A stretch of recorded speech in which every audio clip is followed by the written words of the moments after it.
Welcome to Pound the Rock, the Scores NBA podcast presented by Subway, whose new sweet versus heat chicken sandwiches are making people choose which side they're on.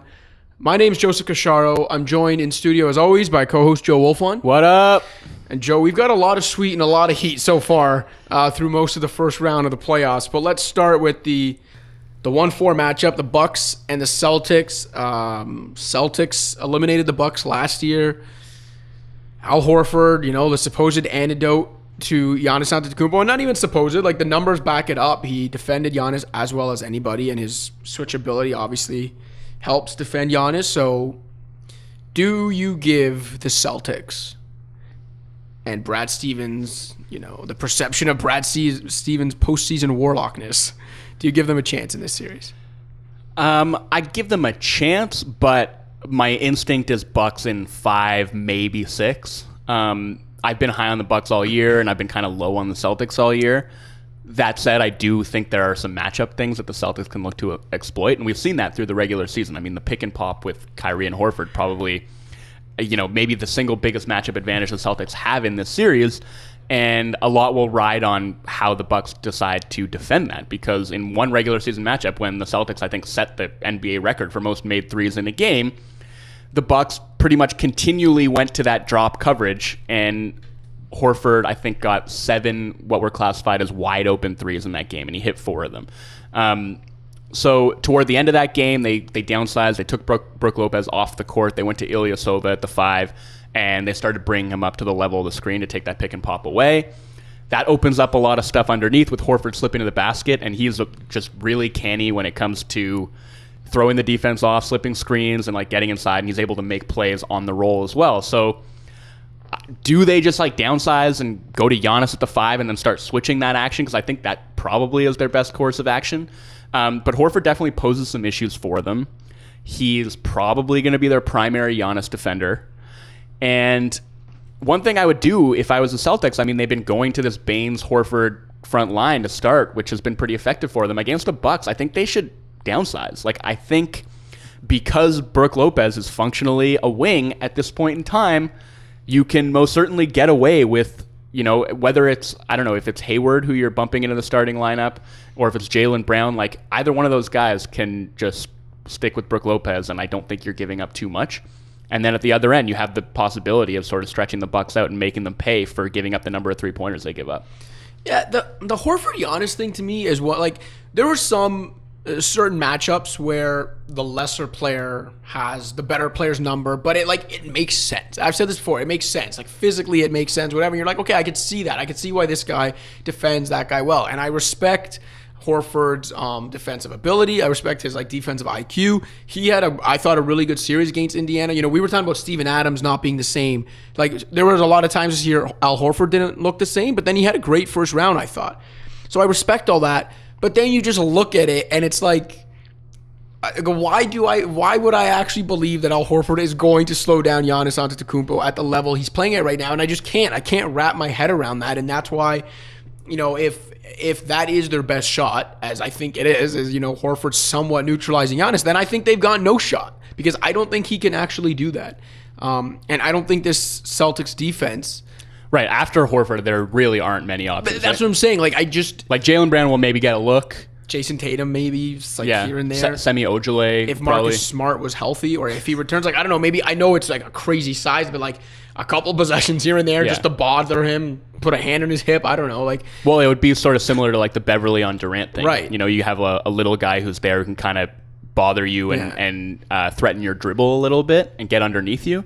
But yeah, no, I think that's their biggest issue, is they don't really have a ton of stuff to throw at Giannis.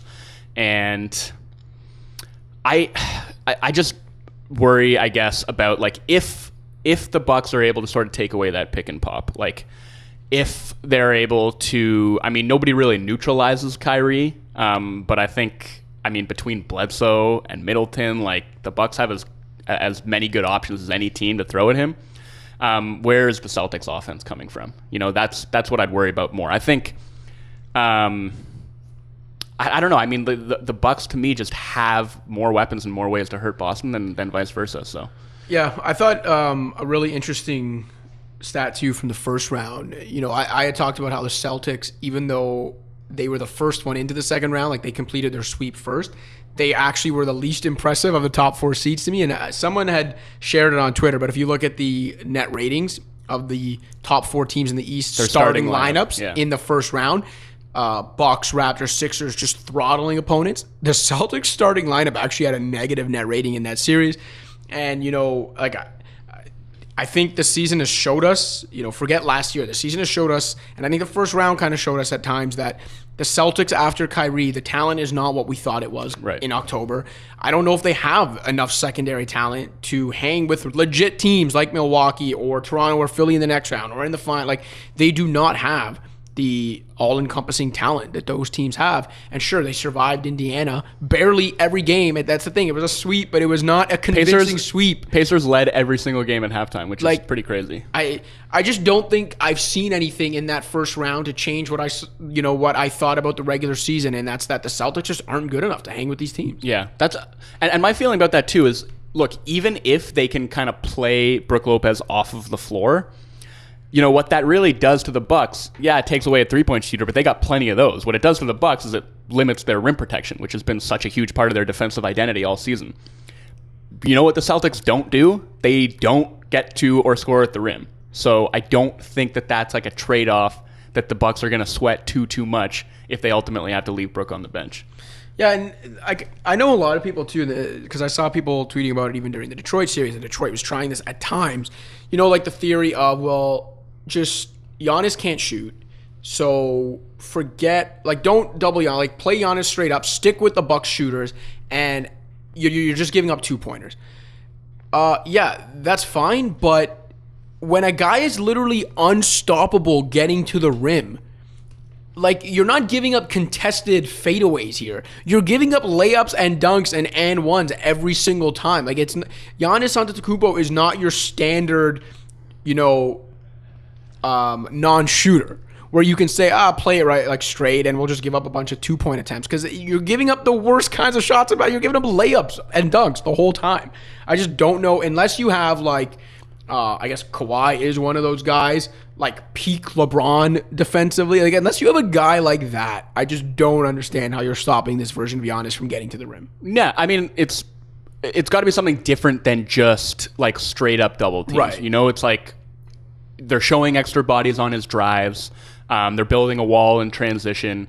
Guys are stunting into the post and recovering out to shooters. There are smart ways to go about it, and the Celtics are a very smart defensive team. I think they'll figure some things out that work. I just ultimately don't think, like I said, that they have enough firepower to hang. And in